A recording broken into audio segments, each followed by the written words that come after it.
I recently had the opportunity to interview a glass artist by the name of Stephen Michael, but you may know him as Dichroic Glassman. Now, the interview was for a featured artist blog post at my blog at livingsunglass.com, but some of the ideas that he expressed were a little difficult for me to convey with text alone. So, with Stephen Michael's permission, I'm sharing some of the video footage from our interview. If you would like to read the blog post, I'll add the link in the notes below. We jump into the conversation where Stephen Michael was talking about his dichroic glass movements called Wands of Forgiveness. For people like me that have had horrific lives of being abused by both parents, I can metaphorically put their ashes. All I got to do is have a ceremony that I can help you do and tell you what to do. And you create your own ashes and put them in there. And if you have this bouncing around in this thing, you can't help but holding them, others, your loved ones, in the light to where one day you too can forgive. So I want to bring these wands of forgiveness to the arena through a GoFundMe platform where these could be donated to cancer people that are gone, they know they're going to die, and there's charms in these things where they can find them and search for themselves metaphorically. And when you see them over an LED light on a phone in the dark, it'll blow your mind. It is beautiful beyond. And where you can push aside and have the conversation that I want to bring to people of this one that you're not alone. Even if it's you in the light, if you have the ability to see these things and you can get giddy with yourself and laugh and giggle, and I don't care if you're a 30-year Marine, find the child within. And this could be a tool of empowerment with its dichroic colors. And I put 25 charms in them, and I say, go find Waldo. But my stained glass is taking me to other arenas, is where I was going, that I want to, and one of them is in this shape. And I have, but I mean, I don't want to get too involved with it, but my stained glass was just the doorway to get to me to the higher levels of forgiveness, ashes, and light. There's dichroic dust in these, and I'm going to hold my mother and father in the light, the two that abused me the most in my life. And one day I will be able to forgive. And I want to, how many people do you know haven't talked to their mothers, their brothers, their sons, their daughters? I have met hundreds upon hundreds.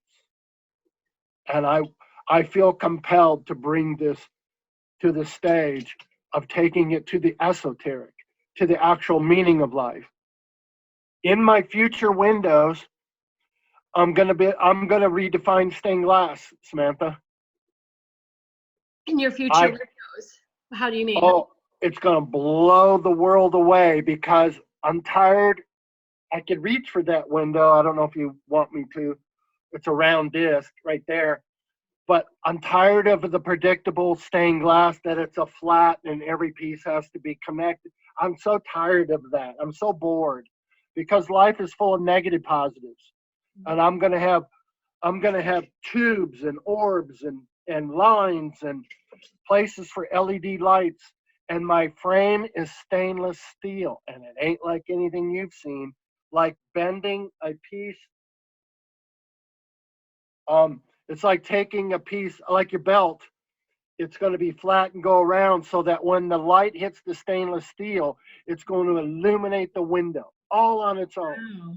And I'm going to have areas to put these tubes in every window. My cat, your dog, her parents.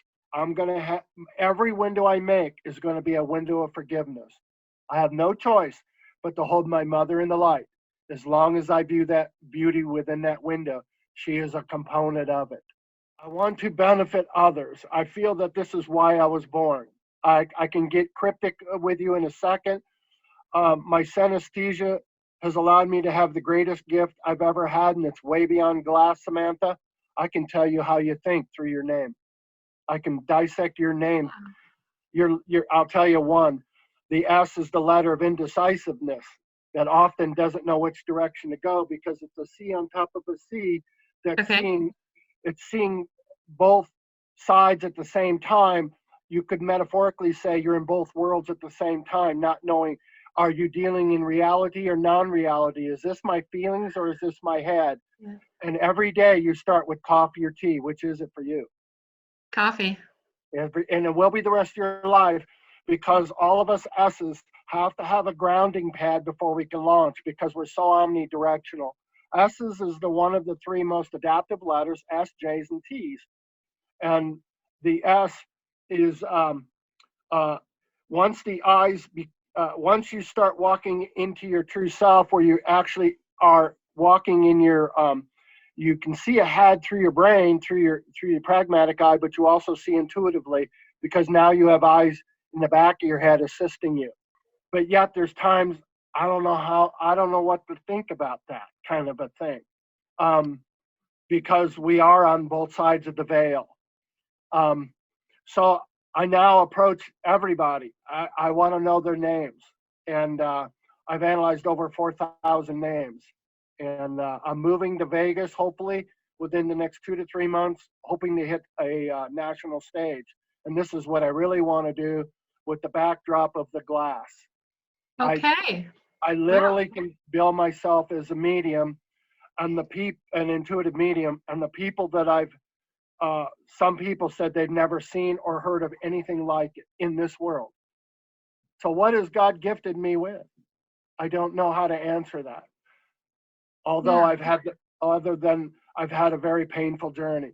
I would like to attract philanthropists. Instead of sending your 10,000 to the Haitian fund, why don't you spend 10,000 on these orbs?